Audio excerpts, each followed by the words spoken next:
This is my Swiss friend, Romana Bettrini. She's 77 years old this year. We first met in Beijing back in 2014. En fait, ça fait déjà 11 ans qu'on s'est rencontrés. Oui, c'est déjà passé, oui, 11 ans. C'était par hasard qu'on s'est rencontrés, on est toujours là.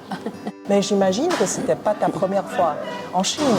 J'étais allée fin 2005, mais en fait, 2006-2008, j'habitais à Pékin. Parce que mon mari avait un contrat professionnel pour 2 ans à Pékin. On avait déménagé. On avait trouvé un appartement et on y a vécu.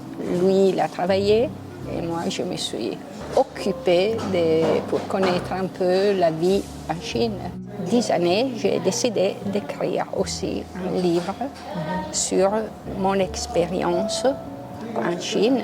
C'est choisi parce que c'était 1000 jours, 10 000 émotions. Oh. Et ça correspond plus ou moins à 10 ans. Oui. À 10 ans. Et mon entrée en Chine et dans la culture chinoise, ça n'a pas été quelque chose de très rapide. Ça a été quelque chose de lent. Et moi, je voulais vivre à côté des Chinois, c'est-à-dire aller dans les parcs, apprendre à faire le tai chi chuan. Et encore maintenant, quand je vais dans les parcs ou ailleurs, je vois quelqu'un qui fait du tai chi, je dépose mon sac et je fais ensemble. Les gens sont contents et moi aussi, je suis contente de cette participation à leur vie et eux vis-à-vis de l'étranger qui est là. Parce que il faut dire que quand j'ai quitté la Chine en 2008, je craignais que tout était terminé. Mais puis, j'ai dit non, il faut que ça continue. Et j'ai continué et voyagé tous les ans, aller en Chine. Over the past 20 years, she has traveled to almost every province in China. Through her photos, that once distant country no longer feels so far away. Dans mon cœur, la ville que je préfère, parce que j'ai passé plus de temps, j'y ai vécu, c'est Pékin. Oui. Et donc, mon cœur est un peu dans cette ville. Là, c'est une carte que j'avais achetée en 2005 et qui maintenant est un peu une carte historique parce que sont passés 20 ans. Oui, c'est bien. Il y a des choses qui ont changé. Et là, j'ai annoté tous mes parcours. C'est parce que Pékin, pour moi, c'est un chez moi. Et les voyages, je les prépare toujours moi-même, en étudiant avant d'y aller. Avec livre, avec Internet, je prépare mon dossier de voyage. Et c'est là que c'est une phase qui est très importante pour moi.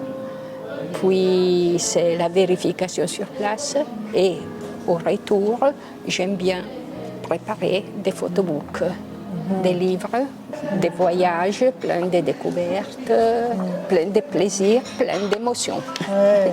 Et pour l'instant, je réalise mes buts de voyage en Chine avec plaisir. Et j'espère pouvoir continuer. In 2010, Romana found a special connection in China. She began sponsoring an 11-year-old girl. That bond became the inspiration behind the children's books she later wrote in Switzerland. Et j'avais commencé à écrire une histoire pour enfants avec une présence d'une fille chinoise et j'ai pensé à elle.